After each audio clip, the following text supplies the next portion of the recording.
Welcome back, Left Reckoners. I'm Matt Leck. With me is David Griscom. Hello, David. Hey, Matt. Excited to share this episode with everybody. Yeah, let's start off with some fun. So for our Sunday show, shout out to all the patrons who checked that, or the people who watched our Omar Fateh clip this afternoon. You saw what happened with the Democratic Farm Labor Party in Minnesota unendorsing Omar Fateh, the DSA aligned candidate for mayor of Minneapolis, because the donors all of a sudden thought, they're like, hey, when I signed that check, there wasn't a socialist at the top of the ticket. They wanted their boy Jacob Fry. Well, it turns out that maybe some people within the Democratic Farm Labor Party are on our side with this, which makes sense because he won the endorsement in the first place. But Sam Schollenberg, who is the comms loser for Jacob Fry, so a real soulless little fella here. Sam Schollenberg, the MPLS DFL rushed this mailer out the door before the state party could rule on their fatally flawed endorsing convention. I wonder how much of our $10,000 they spent of this. Look at already that framing is like we're the money people. Mm-hmm. I represent big money. Well, that's pretty important as for people who watch the clip that we put out about Omar and this attack on democracy here. They're kind of mad about the money, basically. That's really all they think about. Yeah. It's true. Our party and city deserve so much better than the MPLS DFL, and you can see on this flyer here, boy Omar Let's go. We're glad it got out. Endorsed DFL candidate. And what I like about this is Mike Norton at Norton MPLS tweets out, as former vice chair of the Minneapolis DFL, I can confirm this is unorthodox to send out this early, and this was clearly rushed out as a fuck you to Jacob Fry, which is objectively very funny. And I wholeheartedly agree with Mike Norton. If you were in the DFL, and party to these decisions and need anything, get in touch, because I am in your corner, because that is awesome. We know Omar is the rightful endorsee for this mayoral ticket, and he's going to win, beat our boy Jacob Fry, despite what all the money folks want to do about it. And look, I will just say, if you believe in kind of independent working class politics, and you're worried about how these movements kind of interact with these larger political organizations that are fairly hostile to us, this is a pretty good campaign to support now that fight has been kind of made abundantly clear. So I'd highly suggest people get involved in supporting Omar Fateh in Minneapolis. Exactly. Like this, when the lines get drawn this closely, it's time to drop the gloves. Yep. Well, we got a big-ass episode for everybody today. We're going to be talking in a little bit with Alexander Lemons, who's the co-author of a new book called Warbody, which breaks down the kind of different ways that the U.S. adventures abroad affect and harm folks. This way, in this example, the horrendous chemical and toxic damage that is done to both service members and also people in the countries that we are waging war upon. They don't put that in the brochures. No, they when don't. They say, hey, teenager, do you want to go do a bunch of adventures for your country and make college money? They don't say, oh, by the way, you're going to be lead poisoned, and probably lose some reasoning capacity. No, I mean, it truly is. It really is horrific. And, it was very inspiring to speak with Alex about their experience with all of this.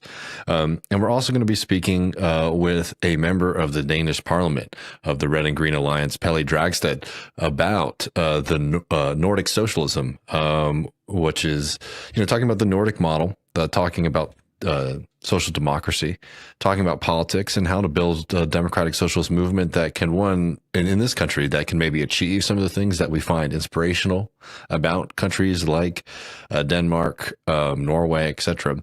But also, and most importantly, how we can push beyond it. Talking to Pelle is probably, one of the favorite interviews I've done in years, just because this is somebody who's actively engaged in these kind of fights, has a deep historical and theoretical understanding of these issues. And it was really, really something else to be able to speak with somebody like that. So I really hope that y'all enjoy that conversation as well, in addition to picking up the book.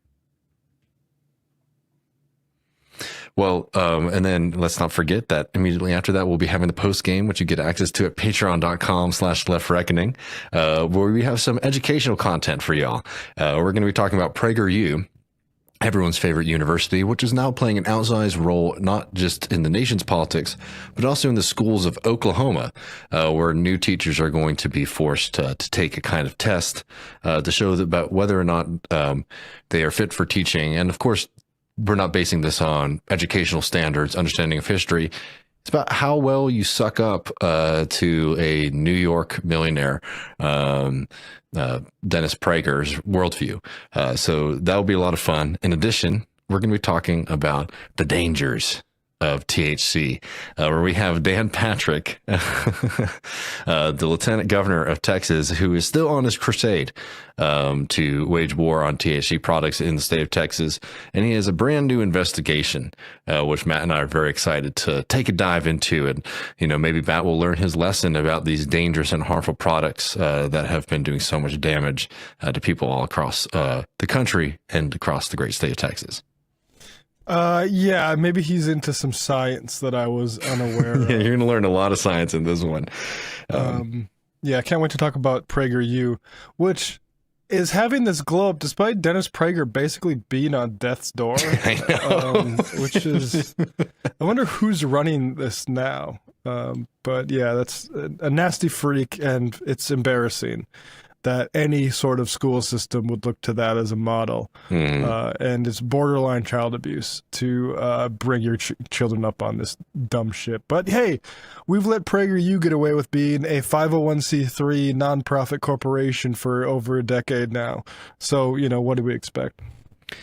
Well, everyone, join us for the postgame, patreon.com/leftreckoning, and enjoy these conversations we have with Alex and Pelle.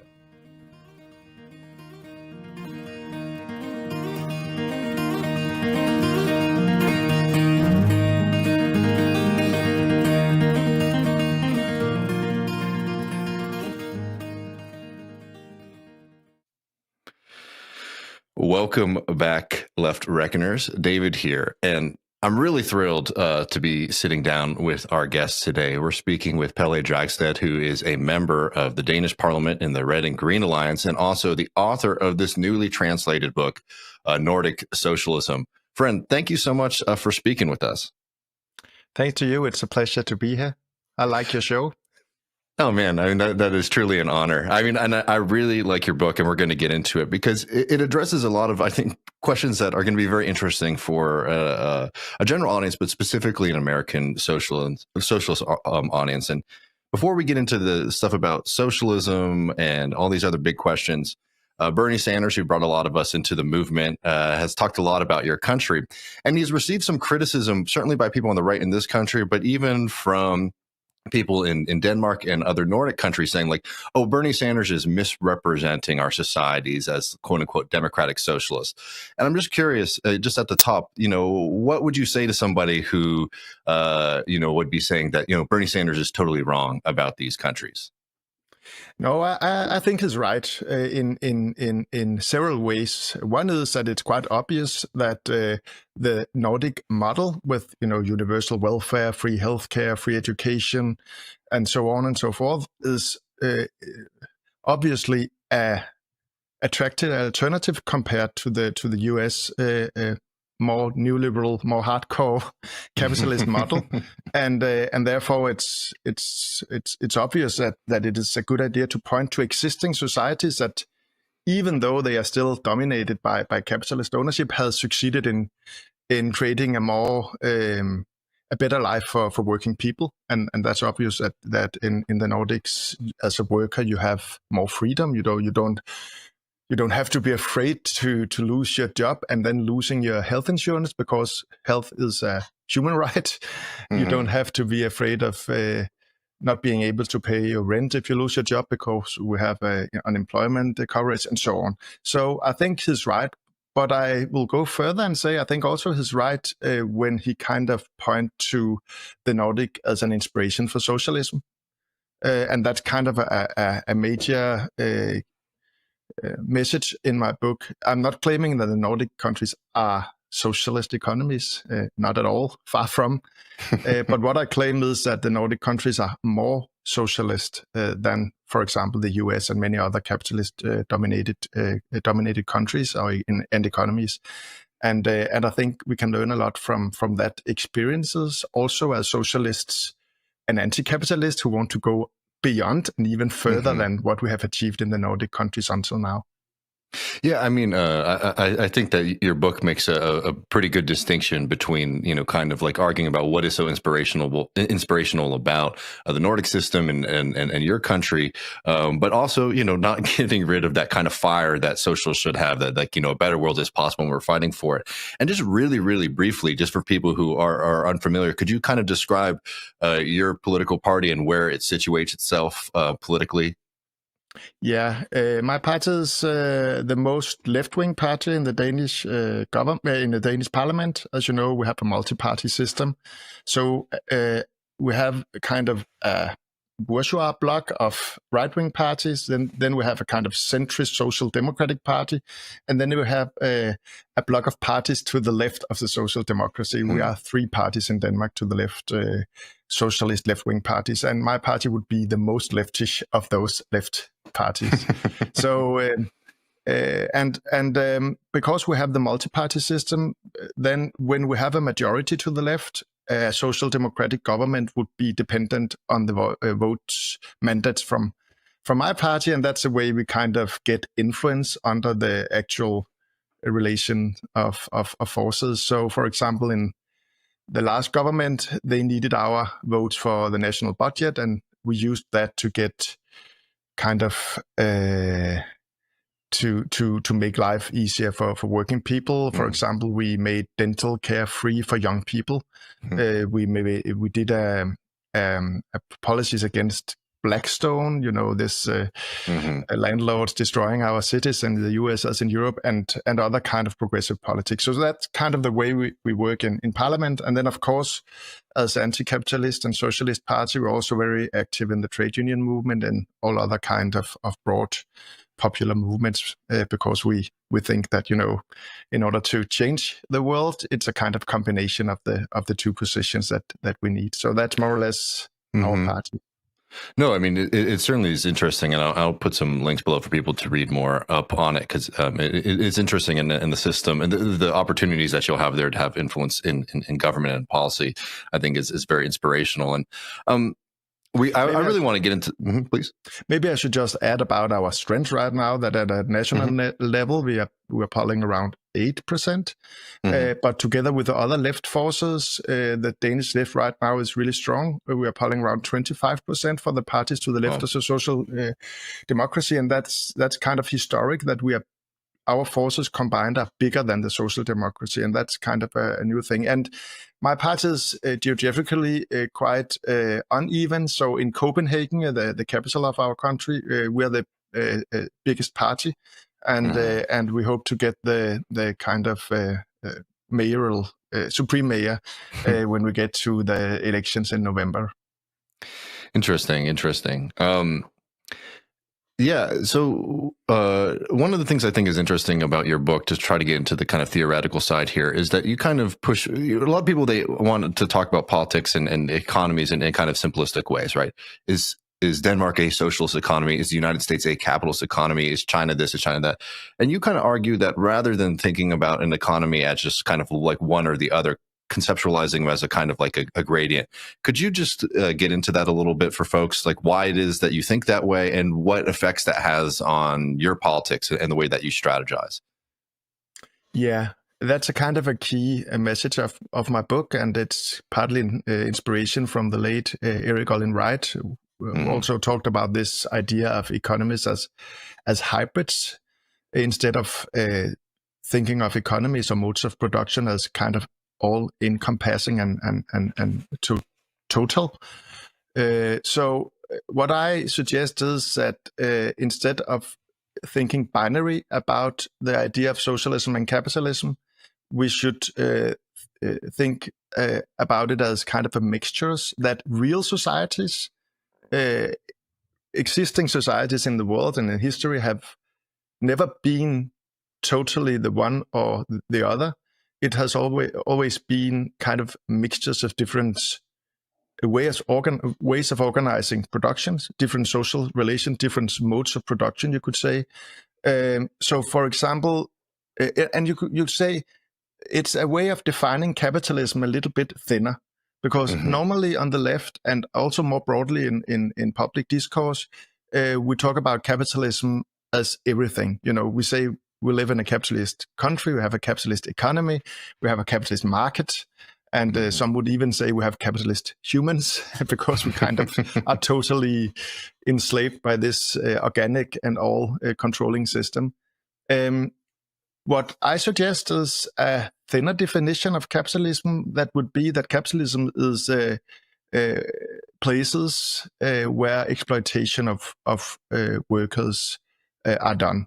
Because in my view, that is a center and core of capitalism. That is kind of the way that capitalist power asserts itself. It is by the exploitation of surplus value, and that is kind of what make capitalists have the power. So if you define capitalism as in this way and look at most countries in the world, but especially in the Nordic countries, it's quite obvious that you have kind of broad sectors of the economy that should just be called capitalist. Our public sector in Denmark and in the Nordic countries, for example, accounts for 20 to 25% of GDP. 1 in every 3 workers employed in the public sector. And in the public sector, we don't access goods and services through a market. We do it through a solidaristic tax system, so we pay taxes, but then we have the social rights to access health and education and so on. And that's kind of more akin to the socialist idea than the capitalist market idea. But it's not only in the public sector that we have broad democratic ownership, non-capitalist ownership. It's also in our cooperative sector that is quite huge in the Nordic countries. Our second biggest grocery store chain is owned by 1.7 million people. There's no Jeff Bezos making profits from our shopping. Our utilities, heating, water, electricity is mainly owned by co-ops. In our housing sector, 1 in every 5 housing units in Denmark are owned by a national network of cooperatives. That is a system where you can't claim the money as an individual, but it goes back to creating more co-op housing. So it's a special system that is really collective. And even in our financial sector, our biggest mortgage lender is owned by its customers. In all these sectors, of course, they function in a market, but you don't have capitalists. You don't have an elite extracting profits or gains and thereby being able to expand their economic and political power. So what I suggest is to kind of acknowledge that even though we are living in an economy dominated by capitalism, and that's also the case in the Nordic countries, most companies and banks are owned by capitalists, then we should be able to distinguish that we have sectors in our economy where other kinds of social relations exist, and that this is kind of a sector that we could expand, nurture from above, and from above with legislation and from below with organization, in order to make our economies more socialist and less capitalist by expanding the democratic ownership model, the socialist ownership model, you could say, at the expense of capitalist ownership.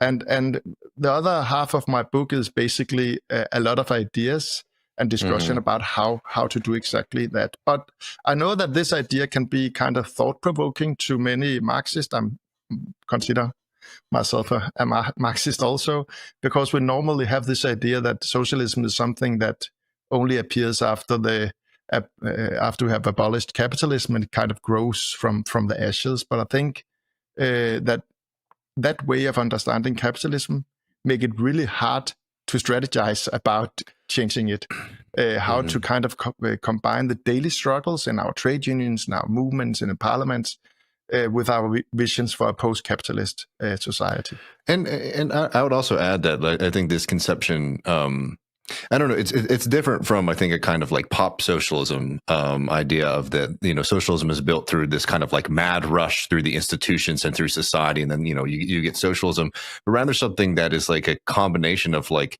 lots of different struggles throughout history and moments. And I want to talk about defending these things because I think this is really important. And just briefly, to give an American example, like I write and study a lot about like the early Socialist Party of the United States. And these were folks, poor farmers in Texas in particular, who were, up against the capitalist class. They're getting screwed over with it. And the demands that they made, these were radicals. These were people who were getting attacked by the state. And the demands they were arguing for, a lot of them were things like we want to build cooperatives, right? We want to own the cotton exchanges and have those be socially owned. And one of the things that they struggled with was when they tried to organize county by county, right? Oh, we'll have a communally run cooperative that sells tools and buys cotton and all this kind of stuff. The capitalist class nationally would revolt against them. So they wouldn't sell them the products. They wouldn't buy from them, even if it was a loss to them, because they recognized that this was so threatening to their position.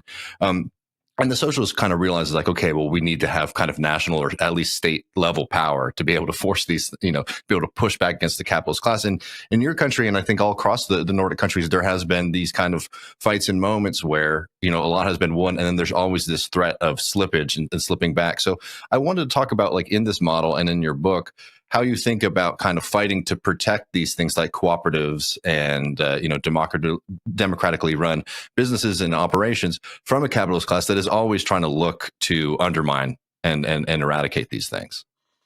Yeah, that's a really important question, because even though the Nordic countries, even still today, are more socialist, have more democratic ownership than, for example, the US, we have experienced setbacks during the last 40 years of neoliberal counteroffensive, both in our public ownership and in our cooperative ownership.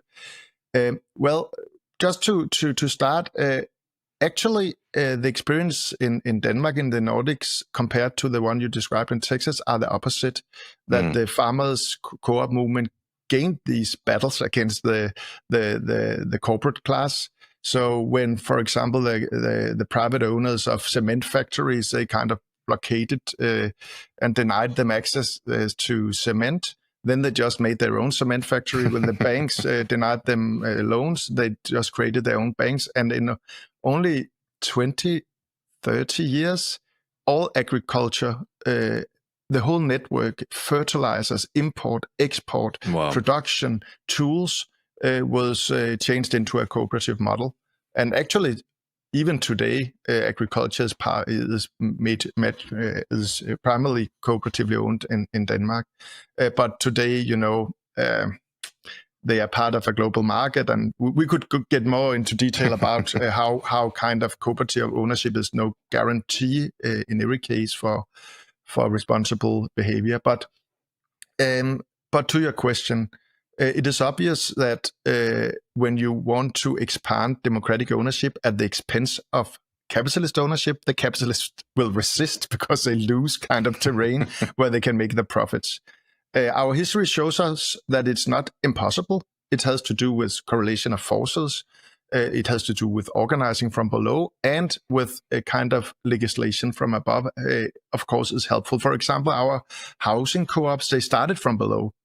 But then after Social Democrats took power in the 1920s, they enacted, or we enacted as a left, laws that kind of made it easier for them to get state-guaranteed loans and all other kind of support for this cooperative movement. And that is important. But a really important point in my book is that, class compromise with capitalist class is not viable in the long term. Because if we look at the Nordic experience, there are two things to learn. The social democratic experience of the post-war era in the Nordics was kind of a class compromise. So the working class was really strong. They were in government in all countries and had broad public support. So so the strategy became to say, okay, we don't need to do socialism. We don't need to democratize ownership because we are so strong that we can redistribute kind of the gains that the capitalists make. So one famous social democrat minister of Denmark, he said, "Why slaughter the goose that lays golden eggs?" In other words, why not just let the capitalists make their business and then we take their money and give them to the working class, basically. Mm-hmm. And actually, that strategy worked really well for many years. The incomes of working people just skyrocketed. The standards of living, our welfare state, just mushroomed in that epoch. But then came the 70s, the economic setback, the oil crisis, a huge unemployment after 3 decades of no unemployment. And then the capitalist class hit back with all their might. And that might were in their hands because social democrats didn't use their power to really challenge ownership. Of course, we took. When you say this, sorry, just really quick. When you say this, when it came to challenging ownership, is it when they are in power or when the clawback is happening from the capitalist class? When they had the power to do it. Mm-hmm. So instead of kind of leaving the golden goose alone, they should have created another goose that is a kind of democratic ownership by working people, by consumers, by state and by local authorities. So that's kind of for me the difference between what I would call modern social democracy and democratic socialism. Would be that at least in the Nordics, modern social democrats have totally given up of the idea of redistributing ownership to our banks, to our companies, to our land and algorithm and patents and every kind of productive asset. But as democratic socialists, I and we think that it's necessary to always focus on ownership, because if you don't do that, you leave the biggest weapon in the hand of the capitalist class, and they will use it to roll back any kind of social reforms that we have achieved. A key message in my book is when socialists get to power, any kind of power, it can be popular power or political power, we should strategize and we should use that power to change patterns of ownership, expanding public ownership, expanding cooperative ownership, inventing new forms of social ownership, like the idea of wage earner funds that I discuss in the book, and that Bernie also made part of his last election campaign. So we should not just redistribute the gains that capitalists make. We should address ownership. That's kind of, I think, maybe the most important message in my book. So the Nordic experience is both.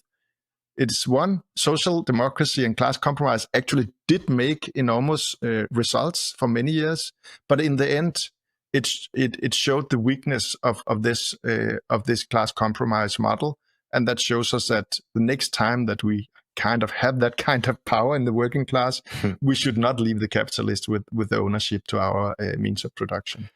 No, and I just want to make it explicitly clear here that what you're talking about, I think this is an important distinction, is there is a fundamental difference between just kind of taxing high taxes of the capitalist class and democratizing the economy. And, because in the U.S., basically, there's a kind of like pop understanding of socialists. Socialists want like high taxes that pay for welfare state, and that's basically the end of our politics. When socialism is about much more than that. It's really about democracy and about freedom, and that's one of the words that kept on coming up in your book that really struck me, and I really appreciate it actually, is the way that you were talking about freedom, right? And that a lot of these kind of policies and changes in our life are kind of precondition of that freedom. And I was just curious, to kind of hear you expand on that a little bit. Why is freedom such an important value? Why is it a socialist value? And what is it about capitalism that's kind of hindering our experience of freedom? Yeah, sometimes we as socialists make the kind of error of thinking that socialism is kind of the end goal of our policies. But actually, socialism and socialist policies are, of course, just tools to get to create the good life for human beings, and of course also for our planet and our nature. That is kind of the goal, and socialism is a tool to reach that goal.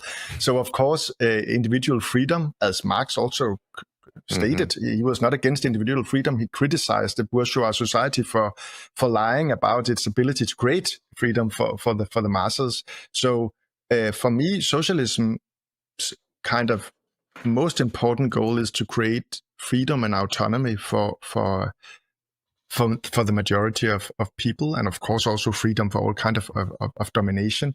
So freedom is what socialism is all about. And what I discuss in the book is, when we talk about the welfare state, it's many, not least right-wing pundits also in the US, would say, no, it's a trade-off. If you have welfare and a big state, then it's you don't have as much individual freedom.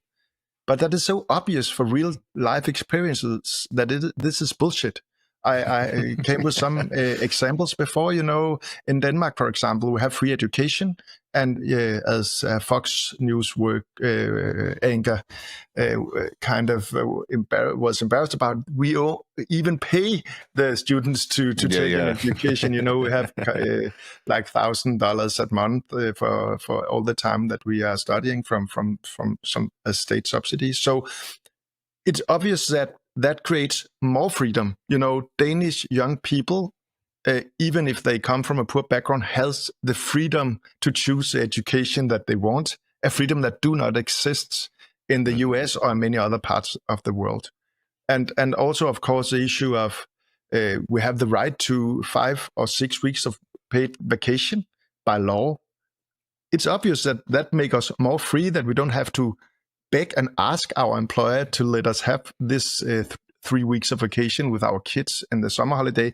So, and I could just continue with examples. It's obvious that for normal people, for the majority, collective institution kind of balance out the asymmetric power that we are born into in a capitalist economy. So Hayek and Milton and all this talking about that capitalism is just what to call it, the terrain of free people entering into voluntary contracts.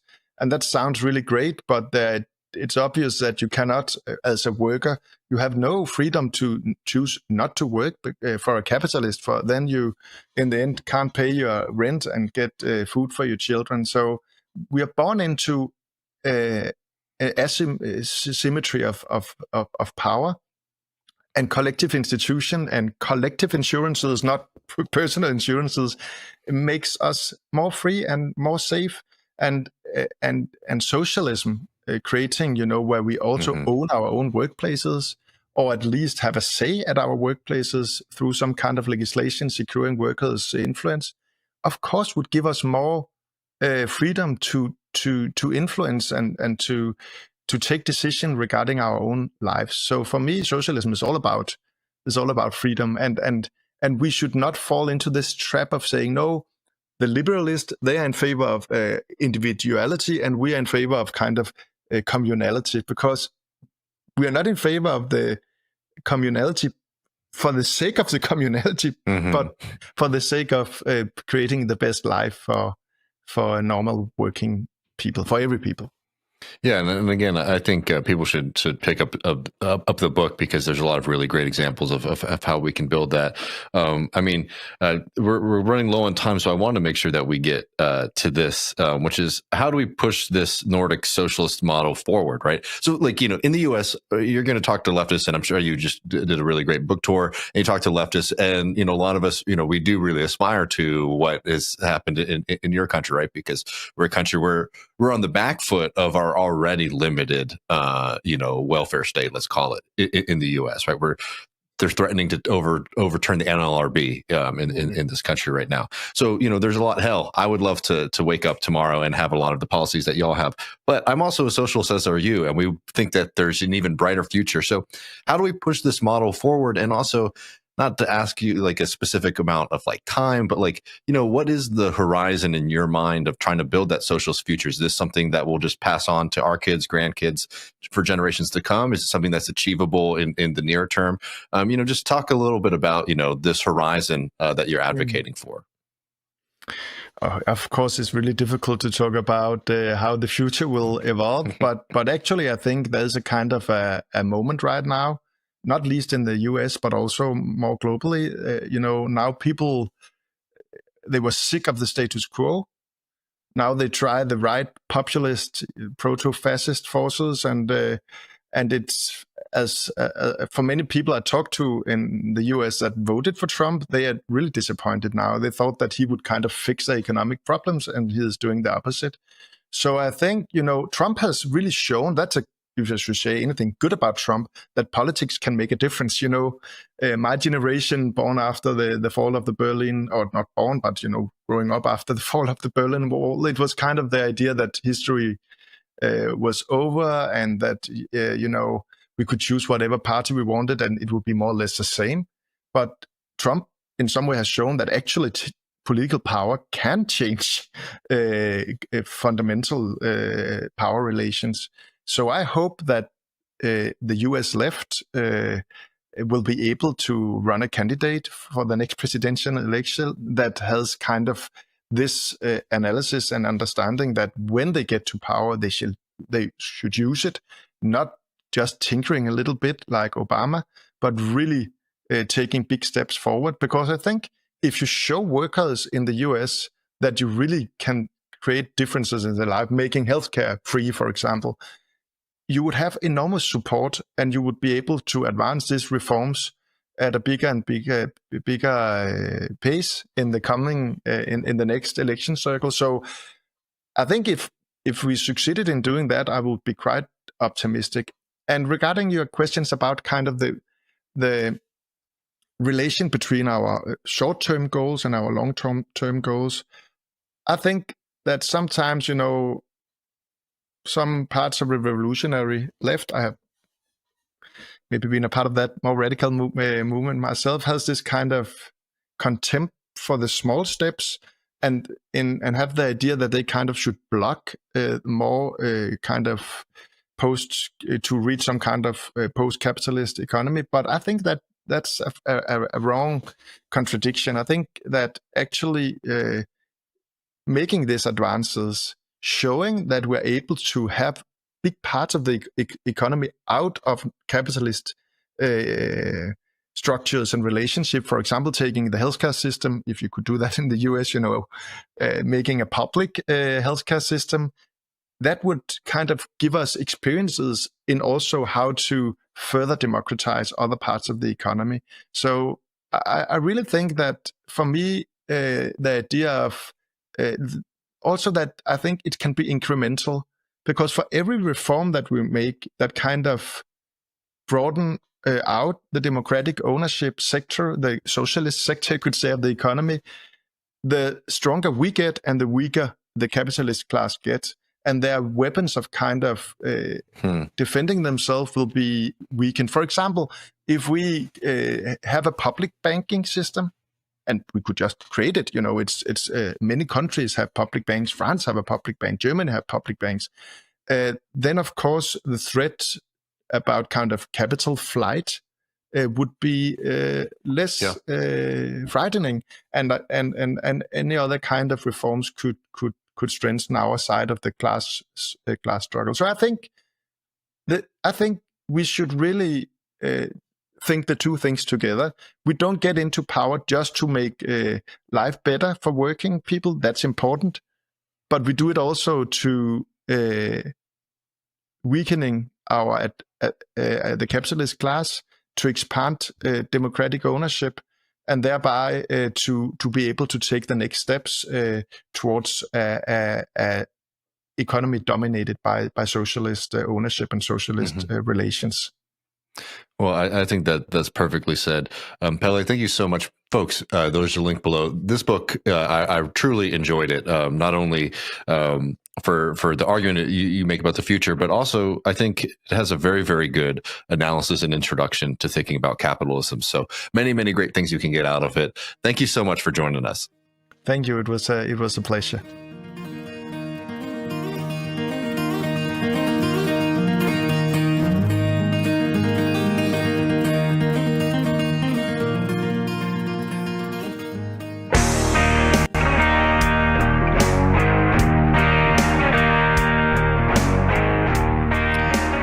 Welcome back, friends. David here, and I'm really excited to be speaking with our guest, one of the authors of this new book, Warbody, Alexander Lemons. Alex, thank you so much for joining us on Left Reckoning. And there's a lot we want to get into about the book and your experience, but just kind of briefly, could you just introduce yourself to the audience? Sure thing. Howdy, my name's Alex Lemons. I'm a born and bred Utahn. I joined the Marine Corps 3 days after 9/11, and I pumped to the Middle East 4 times. That included 3 tours in Iraq, and one as the operational reserve. After I got out, I had some really wild health problems. I started getting allergies to milk, dairy, pineapple. I was also having a lot of brain fog and some wild, Mad Hatter symptoms where I was talking to myself out loud in public. And eventually I got diagnosed with heavy metals poisoning and began a long, lonely detox to get it out.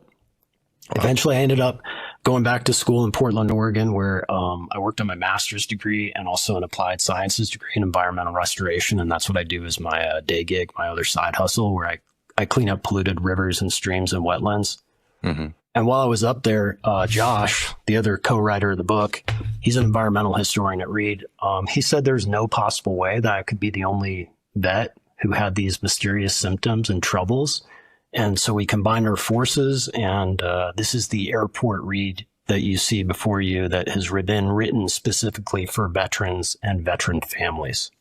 Yeah, I mean, the way that y'all put the book together is very interesting, and it's definitely a very fun read, though the topic is devastating. And maybe to get into that a little bit, I mean, what is a war body? Well, a war body is me, and I'm the sample size of one in the book, but I'm also deeply representative of probably the entire generation of global war on terror veterans. And that's because a war body in the literature, but also in me, kind of revolves around 3 forces. First, post-traumatic stress disorder, which is kind of a given, considering how awful warfare has always been and will be. Second is head injuries from blast, weapons, hits to the face, which lead to traumatic brain injuries. And the third is toxicants or toxins, all these modern things that we've created to get used or blown up on a battlefield. And when they mix within the human body, combined with head injuries and PTSD, this overlap of forces basically overwhelms the system and makes diagnosing and treating veterans a hell of a lot harder.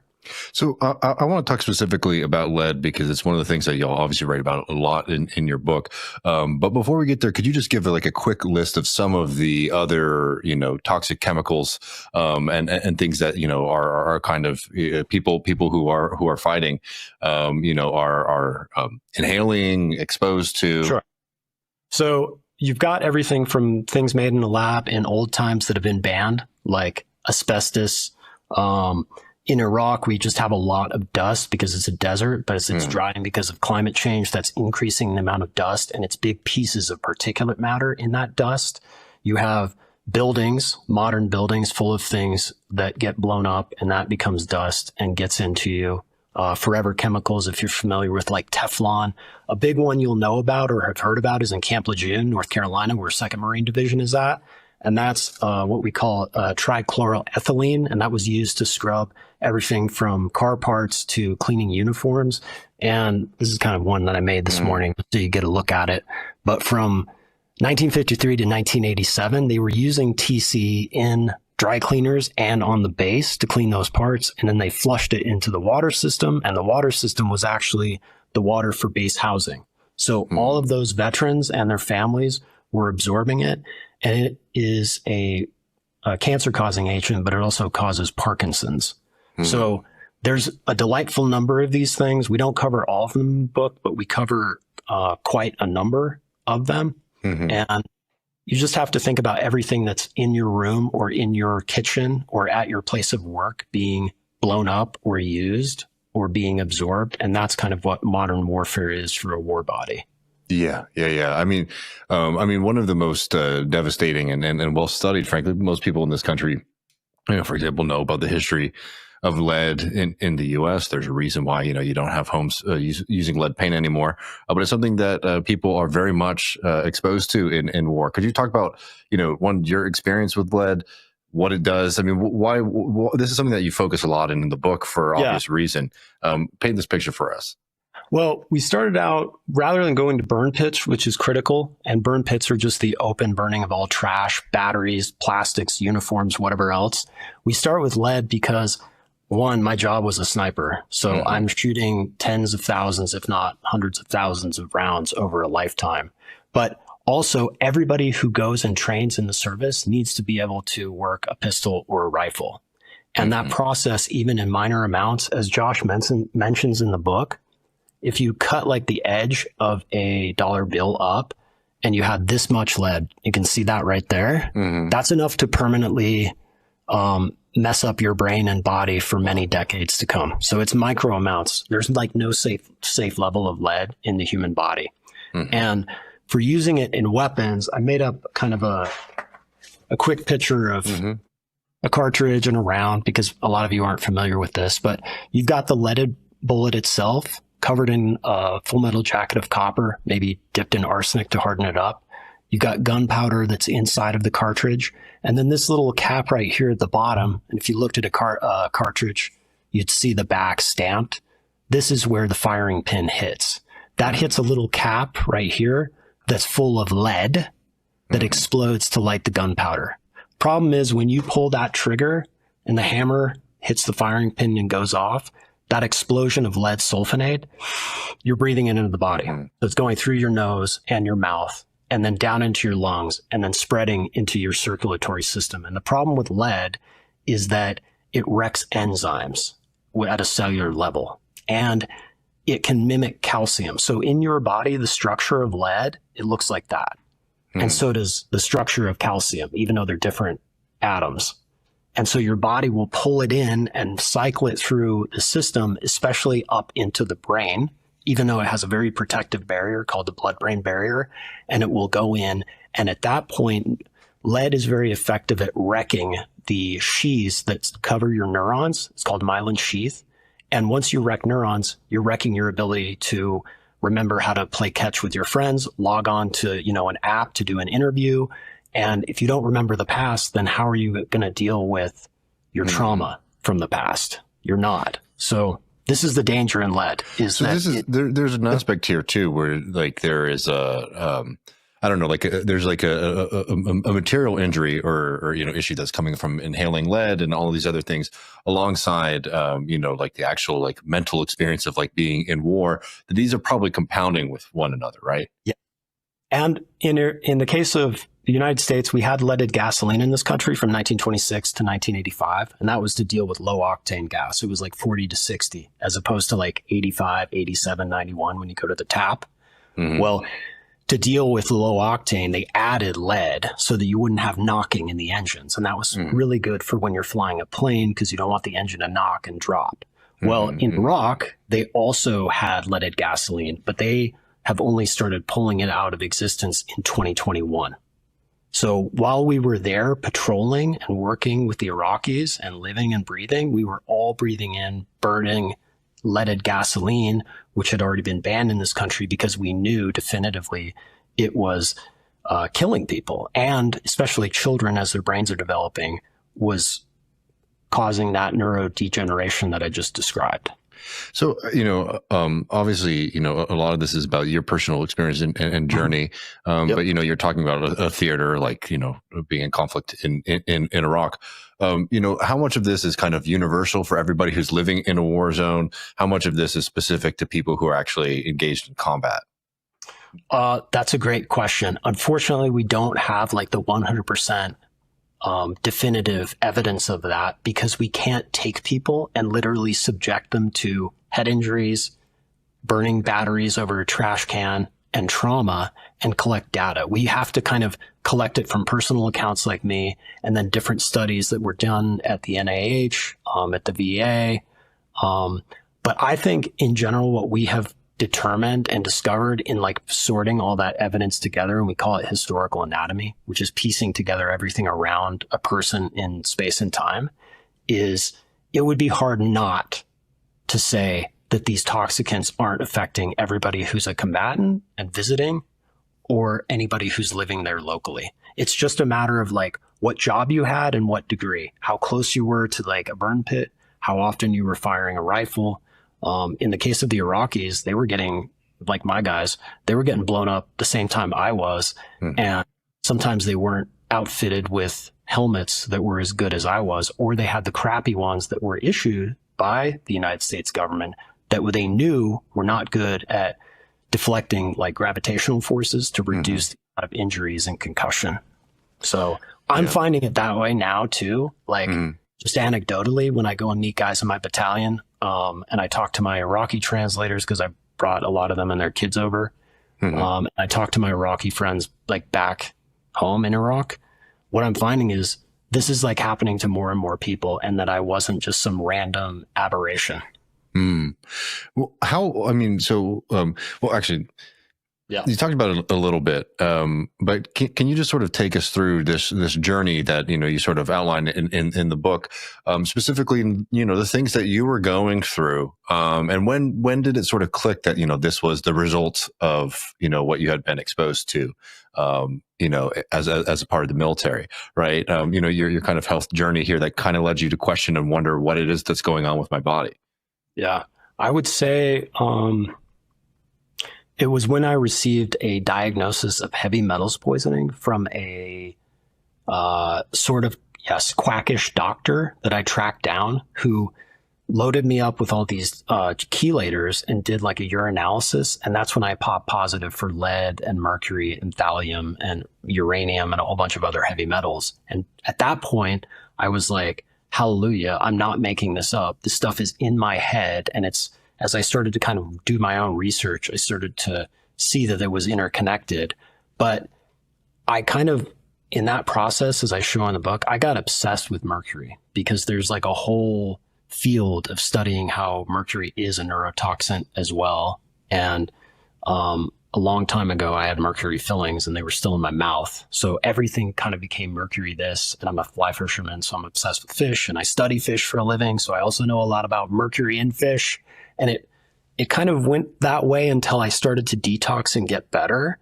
And it probably wasn't until maybe the release of the book this year that I started to see that it wasn't just one thing. It was always these forces like operating together, and that I just had to peel back more and more of the onion until I could see like the very center of it, and then that it was all interconnected. Yeah, I mean, I can't imagine what that must have been like, kind of questioning where all these things are coming from. And I wanted to ask you this, this is something that, again, you're saying anecdotally, you're talking to folks and, hearing their stories. How well do you think that like exposure, particularly to lead, but to all of them, I mean, I'm sorry, like everybody understands like a burn pit, that sounds like an unhealthy thing to be around, right?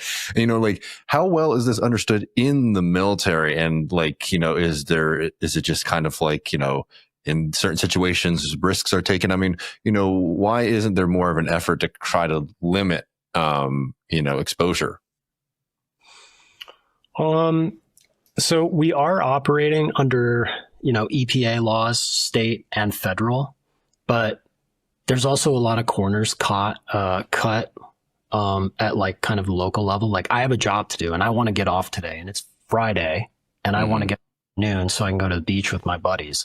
So maybe instead of using the green cleaner on my wheels, I'm going to grab the banned one that's been grandfathered in, like that TCE bottle I gave you, and hit the wheels so that I can get out. Because a lot of guys in the military, especially the enlisted side, just like for everybody out here in 1st Civilian Division, everybody's overworked. Like we're completely overtasked and overwhelmed.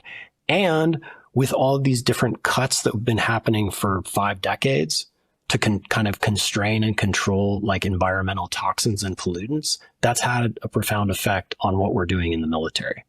There is like some new thinking that's starting to take off, like greening of the military, especially since the passage of the PACT Act by Biden, which I think is in large part because his own son was probably killed by bullets. He had a glioblastoma, which is a very unusual brain cancer that we're seeing. I've had one friend get it, who, again, wasn't a shooter like me. He was an administrative guy, but he was around a lot of burn pits. So that act has really kind of triggered maybe a sea change, but the resulting like money and administrative process has not come behind it. Like a lot of these policies in the neoliberal era, a lot of people say things, but they never actually fund them in a way that's real with real teeth.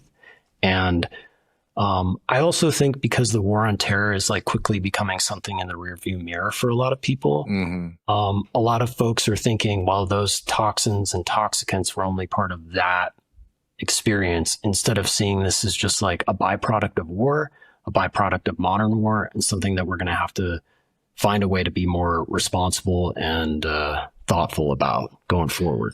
Well, talk a little bit about your, experience, in the U.S. when it comes to like access to veteran services, because this is something that, as you're sort of noting, you're probably not the only one who's experiencing these kinds of things. Talk about like your personal experience and sort of like where you would like things to go, and what you might like to see politically on this issue. So it's impossible. Let me back up and kind of present like an argument to you in the audience. So you're in Austin, right?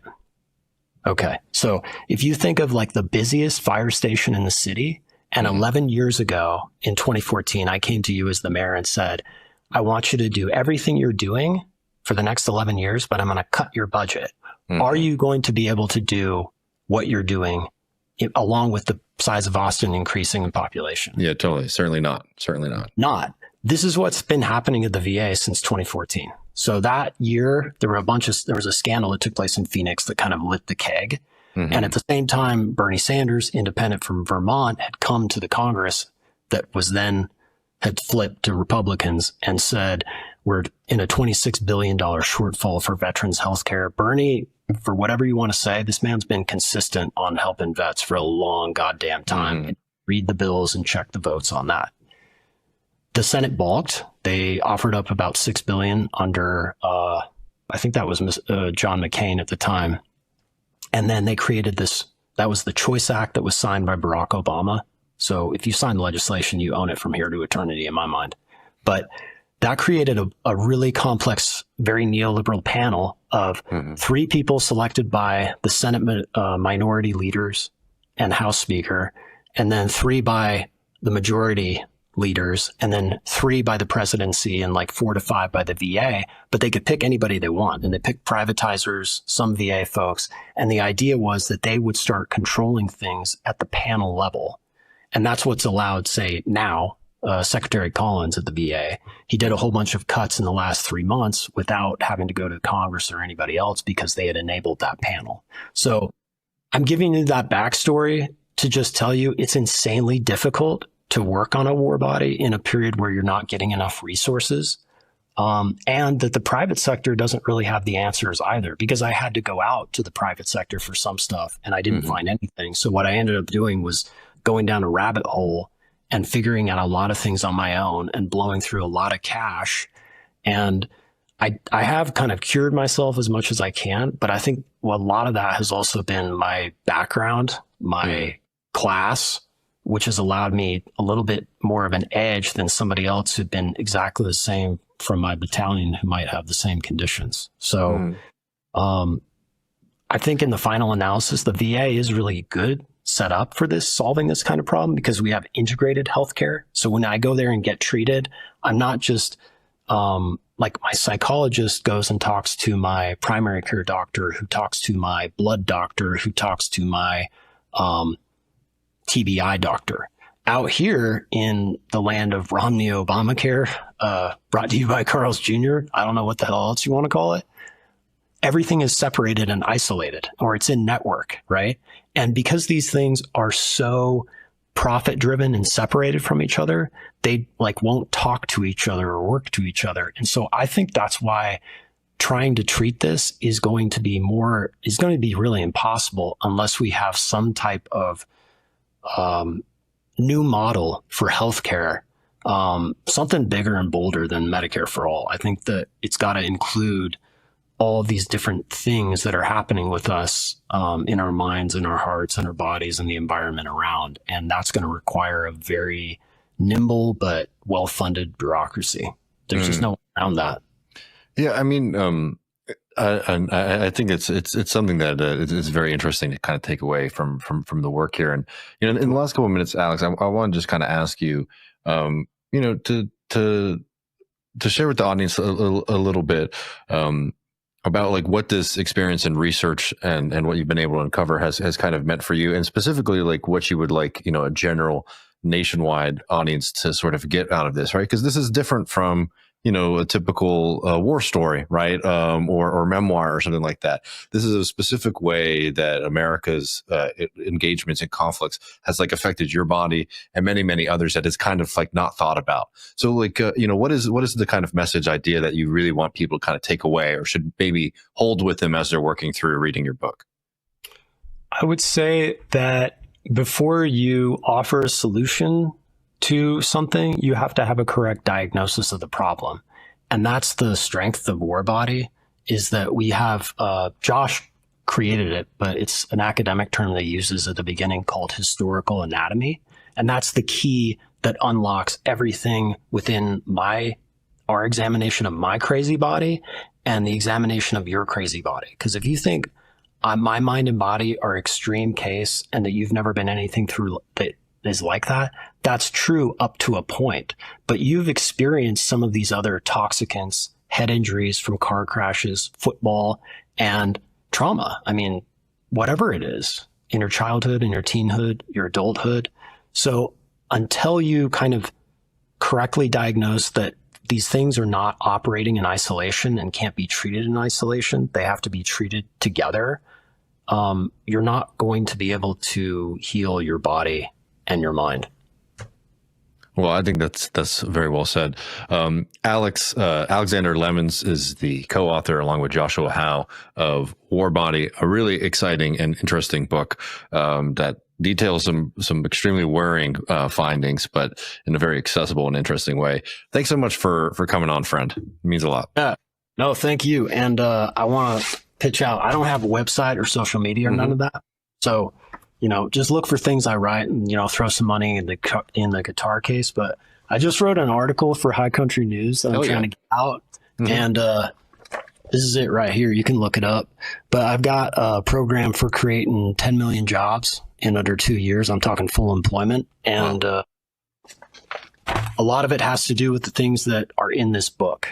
So if you like what's going on in here, you're like what I have to say in this essay. Awesome. Well, we'll put a link below to that as well. I'm looking forward to reading it. Thank you so much, friend. Thank you, David.